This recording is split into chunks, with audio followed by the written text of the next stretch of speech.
Welcome to Dining Table Tales. My name is Cosmas Ouma. We're a place of new beginnings and real lifestyle. We want to give a hot shout out to Mapenzi Studio and I3C for sponsoring this video.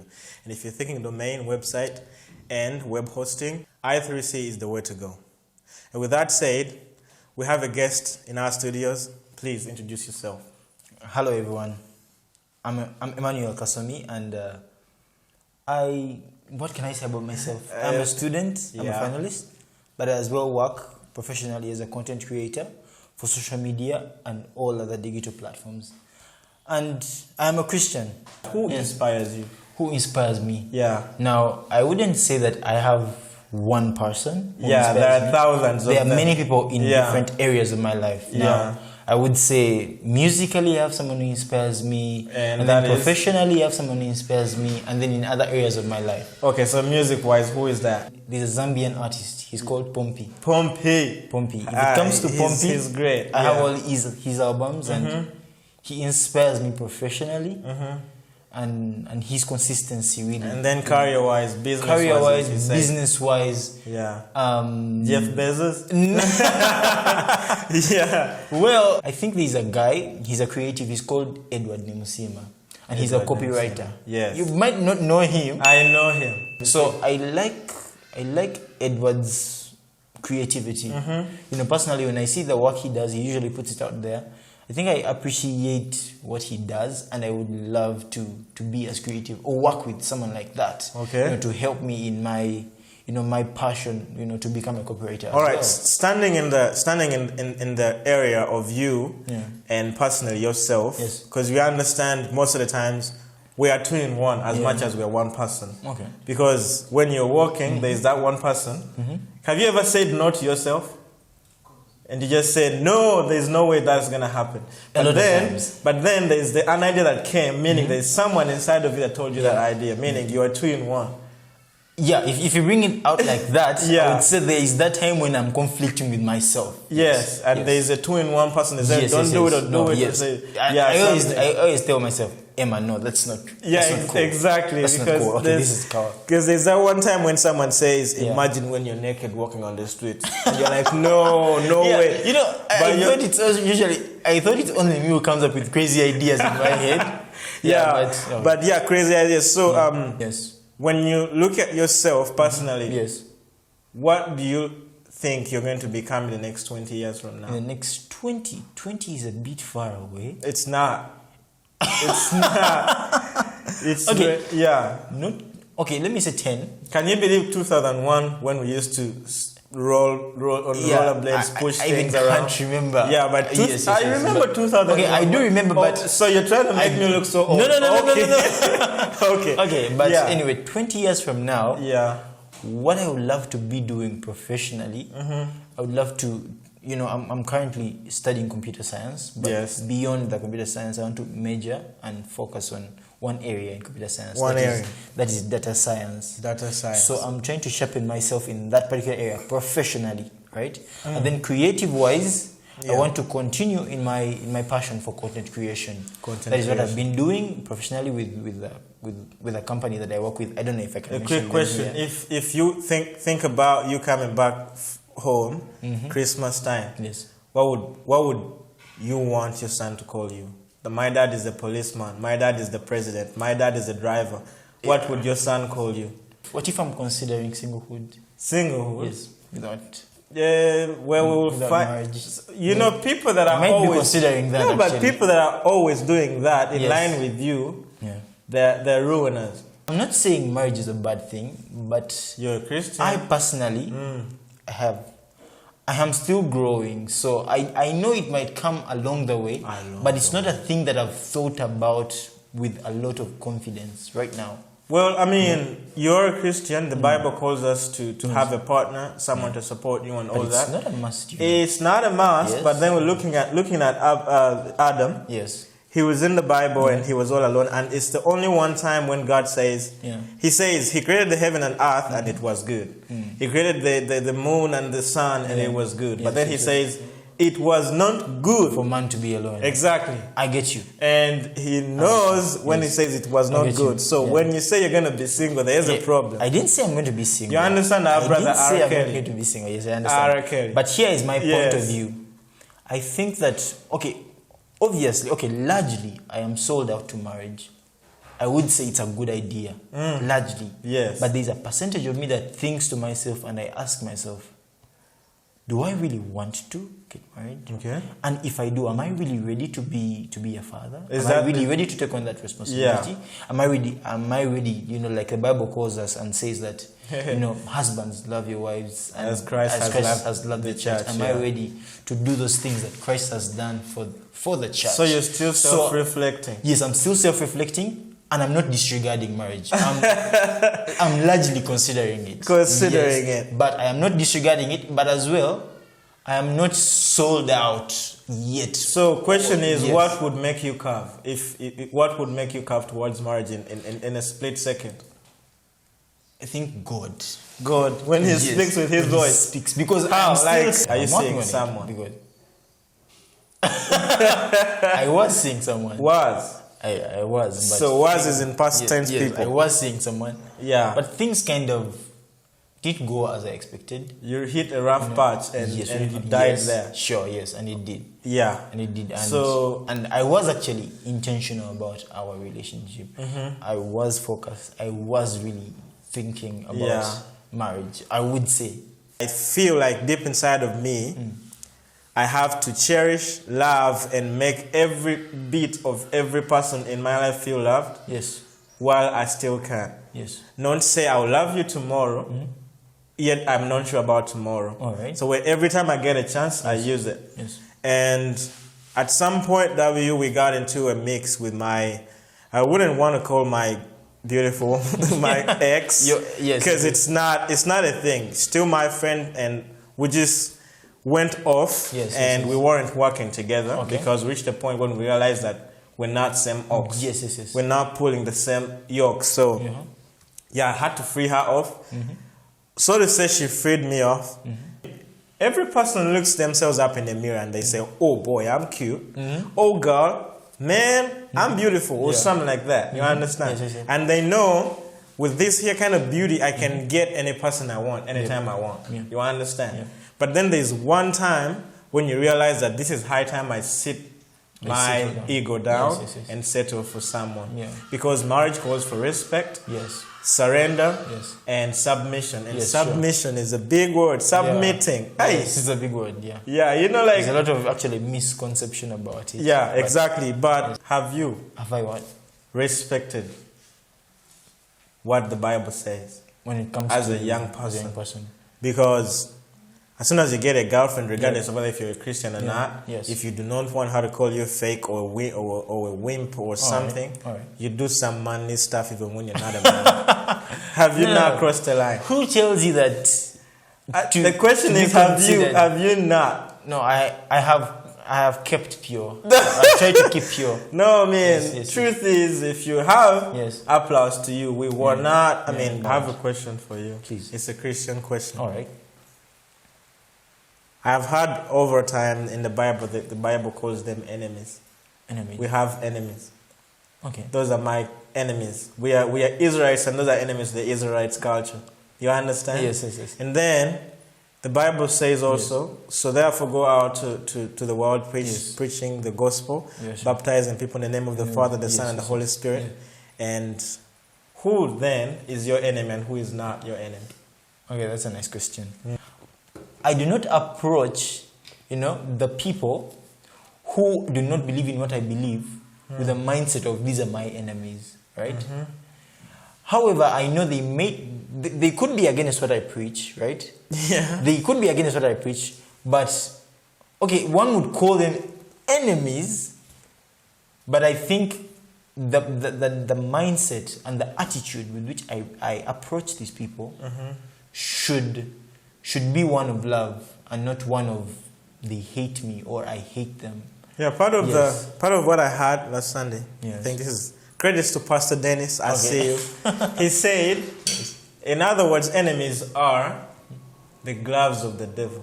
Okay. Yeah. The gloves cannot do things with themselves. Yes. But with the hand of the devil in them, they can do things. Okay. So our enemies are the tools that the devil is using. Yeah. Inside of the people. Yes. But when the devil is eliminated out of them, yes, they are vessels of God. Sure. Yeah. You are right in that case then. Okay, so another one. How do people know that you're a Christian? I get an opportunity to speak to certain people, but then as well the way that I act. Of course, that part is a bit hard because I am not always on my best behavior. You know, I see some bad things. I barely curse or something like that. On some bad days, you know. Christians curse a little. And I'm not justifying it. But what I'm saying is, how people know that I am a Christian is when I get an opportunity to speak to them, when I'm interacting with them, even outside the realms of, the John chapter 3 verse 15 says this, in our normal discussions, you know, the way that I approach certain viewpoints that they share with me, you know, when we're talking about maybe, let me say, sexuality, when we're talking about, let me say, drinking, you know, I kind of give them, I try in as much to give them a scriptural point of view without even saying the Bible. You get? Yes. What really matters to you? To me, what really matters, that's a big one. That's a big ask. You know, because we pursue a lot of things, you know. Yeah. We pursue a lot of things. We go to work, we do school. You know, we you know, when we go to work, when we go to school and get our degrees, you know, that moment kind of feels like, you know, you're up in life. Yeah. I was reading this book. It's called 5 Things Every Young Person Should Know. Henry Muguluma. Yes. So 5 things every young person. Every young person. I think book. Every young person should read that book. Yeah. And in that book, when I read that particular portion, I was reminded of the life. We were given life not for ourselves, but for the people around us. Right? Yeah.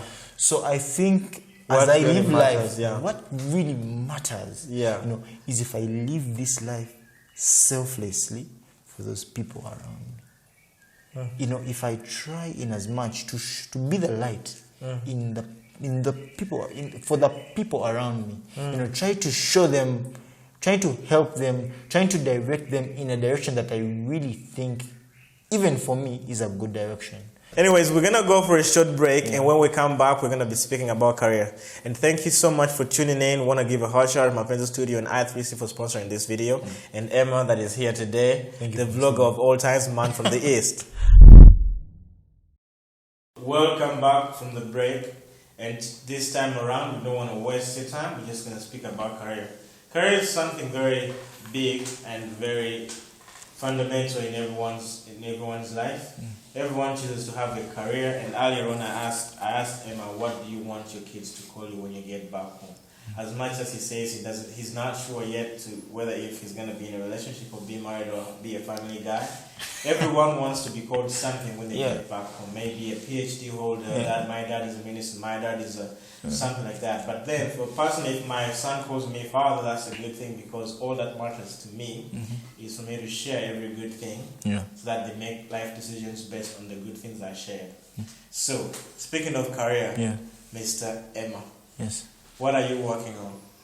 Content marketing, the art of selling content in all its forms, video, design, graphic designs, you know, but the art of marketing and putting it out there on these digital platforms, the art of running these online campaigns, the art of understanding how, even when you put up your content, how do you share it in such a way that people get to see it, people get to like it. I've been trying to learn that during this time. And then, not that I don't love this other thing. On this other side, I've been trying to learn what is called data science.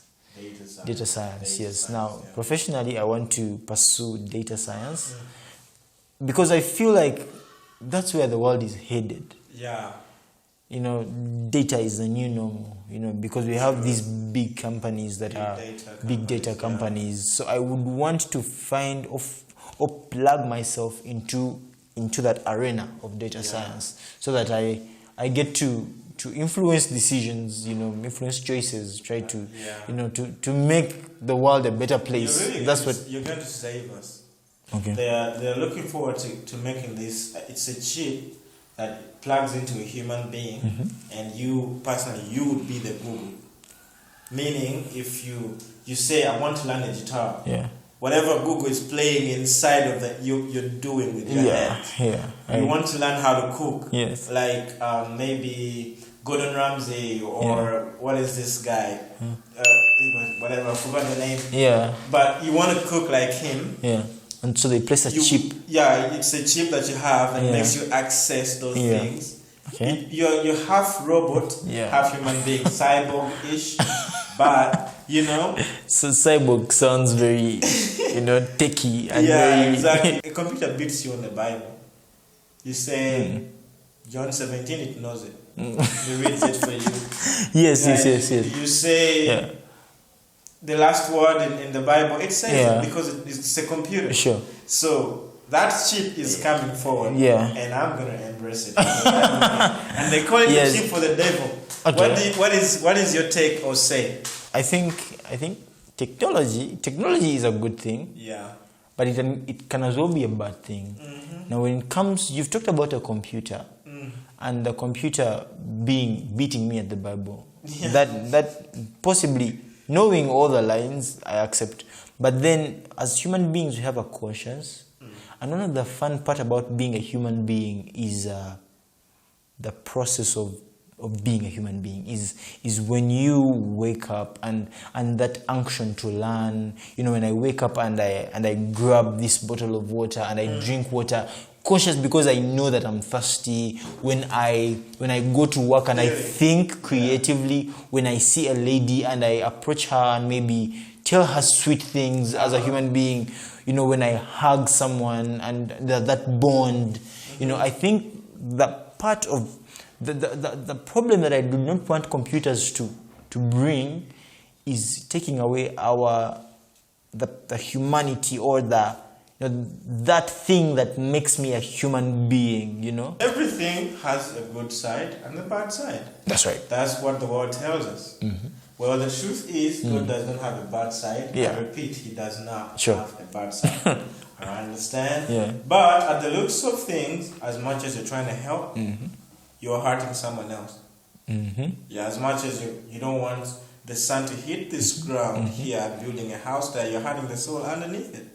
Every good decision you're going to make, you're going to end up hurting someone. Sure. Even when that girlfriend said yes to you, she hurt someone else's feelings. Even you saying yes to her, you hurt someone else's feelings. Even you every good thing you're trying to do is going to always hurt someone else. In the Bible, when Jesus visited Lazarus' family, I think it was this guy that kept the money, Judas Iscariot. He was like, hey, let's not waste the oil. Let's keep it and give it to the poor.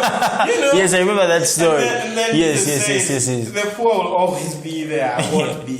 So as he's saying that, if the poor had him say that, they'll be like, he's hurting our feelings. You see, I think he meant something else, but let's continue. Every good decision hurts people.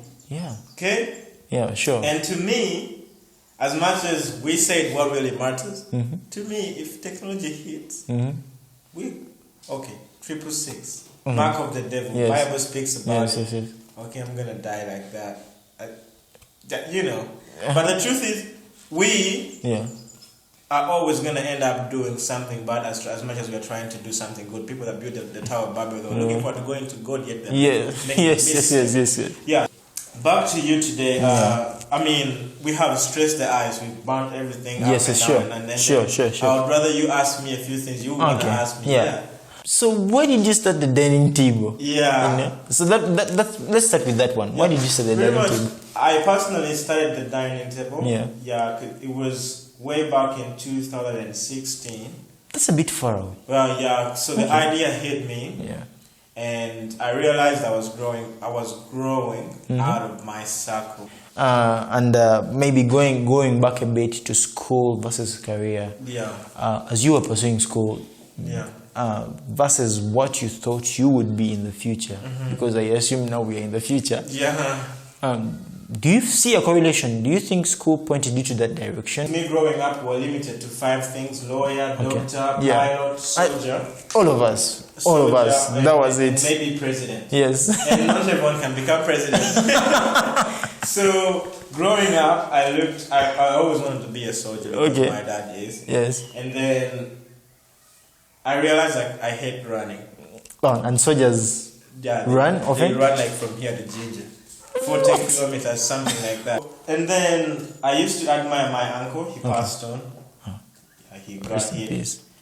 Rest in peace, uncle. Salute. He was an architect. Oh. Yeah, he used to sell his plans like twice a year. Okay. But he lived the dream. Oh. He had a good house and a good family and a so car. He used to get 2 gigs, which were major gigs. Yeah, big gigs. Big and gigs. It makes him survive. Damn. And I used to like it because I hate working. I always want to work once and work again. Those are quite some gigs. So I went to school and I feel like the kind of syllabus that we have around Kampala, Uganda and all that is only to give you an insight and test the freedom, but it does not give you full potential. Yes, they limit you to caning you, they limit you to chemistry to make you look stupid. Yet you're not. Yeah, because there's one time a teacher asked me, you have 3 chemistry in your head. I say, yes sir. He says, I'm no longer gonna beat you because you have 3 chemistry in your What did he mean by 3 chemistry? Because I got 3 out of 100. Yeah, but I used to do good, and he says, but I feel like the syllabus here tries to make you stupid by giving you limited options. Yes. And there are thousands of options. And also, because there's one time I interacted with a kid and he was like, hey, what you want to be in the future? He was like, I want to be a basketball shoe designer. Dude, what? I was like, he's 8. What? I'm 19. But I never thought about that. I know. Because I'm thinking about being president. Exactly. Being a husband. No one ever talks about these other professions. These are the, who knew that I would be creating content right now, See, people are designing ideas because you are not just stupid. Yes, sir. You are blessed with a talent out there that is way so different beyond understanding. But when you're given limited options, you're always going to pick what is fairest. I think, and I think that those who are watching, I think that there's a lot to learn from out there. Yes, we are going to go to school, but you have to look out and search out things because we have the internet. So you can go out and search out all these other things that are fun, and then maybe in there as you're searching, you can land on that thing that you're really passionate about. Take in what is important. Yeah, sure. That's everything is sure. That's right. The internet gives you everything. Yeah. But if you're allergic to something, don't take them. Yeah. Only take that is important. Okay. Yes. What else? I think that's all for me, really. That's all for me. Of course, there's a lot to talk about. Maybe you could shoot some few other things. Yeah. I just want to thank you so much for coming around. All right. Yes. And I would want you to pour out. This is the moment where you pour out to the people. Yes. You understand? Because now, but I've heard a lot from you. Yes. Yeah. Okay. If you do not have a solution, then you are a part of the problem. In my adventure of life, I've found a lot of people complaining. In that for me, if I complain, I try as much to be a solution, to find a solution, right? So if I have not found a solution, then I consider myself part of the problem. And I try as much to find a solution to the problem. Yeah. That's great. Yeah. That for me has kept me going, so that if I see a problem, I try as much not to be a part of it by finding a solution. Yeah. Sure. With that said, I just want to give a hot shout out to Mapenzi Studio, I3C for sponsoring this video. And if you're thinking domain, content creation, web hosting, online content, name mentioned 1,000 but a few, it's I3C. It's Infinity Computers and Communications Company. And you will be served, I promise you that. Also, want to give a hot shout to Mapenzi Studio for letting us shoot in their studios. We want to thank the cameraman in the back. We want to thank the curator. We want to thank the sound guy, Charles. He's so good. So good. All right, so thank you so much for joining us. Peace out. Peace.